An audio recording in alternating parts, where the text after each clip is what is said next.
There exists a class of crossovers that you could consider driver's cars. I know that sounds contradictory, but it's true. You have vehicles like the Mazda CX-5 on the lower end, and stuff like the Jaguar F-Pace and Acura RDX on the upper end. Towering above them all, however, is the Porsche Macan. You know how an NFL linebacker is a larger person but is stronger than you and can run way faster than you? That's sort of what a sports-focused CUV is like, and in this game, the Porsche Macan is basically Fred Warner. But now it's also become a silent stalker with crazy stats because Porsche has finally unveiled the 2024 Porsche Macan EV. Let's talk looks first, as this thing has some good angles and some less good ones. From the front three quarters, it looks pretty cool. Basically, a quasi-futuristic look with the quad elements and the forward lighting, some properly pumped up fenders, and an aggressive front fascia. The profile works nicely too, especially with that great rake in the C-pillar and the lower trim flourish running through the doors. Slide around to the rear though, and it's just not as coolly styled as the prior versions of the gas-powered Macan. I do like the scallop treatment below the corners of the lights, but this feels like it's taking the coupe-like styling to the limit. Still, people seem to want that styling, so Porsche is smart to deliver, even if people like me don't like it. That's not Porsche's problem, since I can't afford this thing anyway. We'll get to the price later though. Moving inside, the Macan EV adopts the cabin layout of recently updated Porsche models. You have a squared-off dash treatment that plays host to as many as 3 screens. Ahead of the driver is a 12.6-inch digital display. In the center, there's a 10.9-inch touchscreen. Then there's an optional 10.9-inch display you can have ahead of the passenger. Porsche says the infotainment system is the latest generation software and is based on Android Automotive OS, but Apple CarPlay is still compatible as well. It responds to voice commands by saying, "Hey Porsche."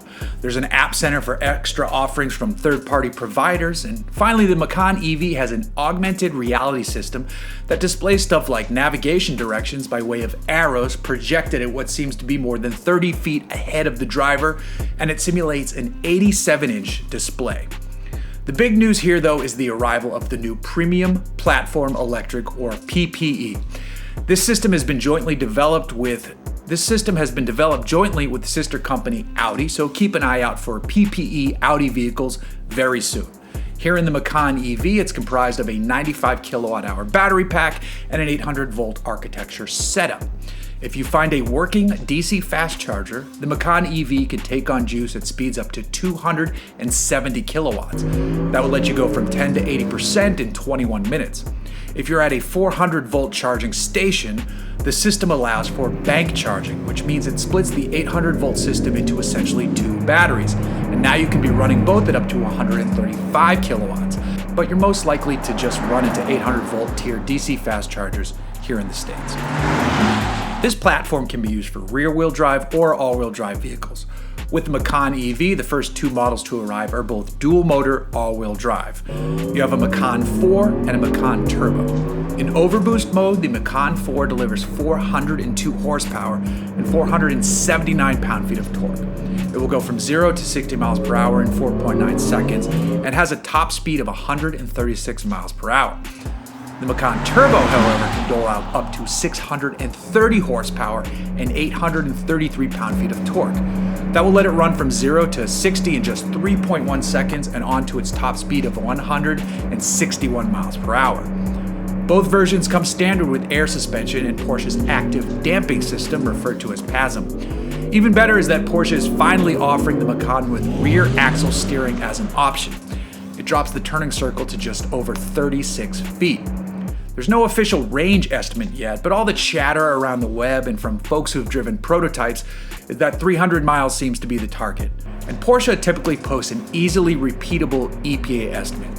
In fact, it's often easily beatable.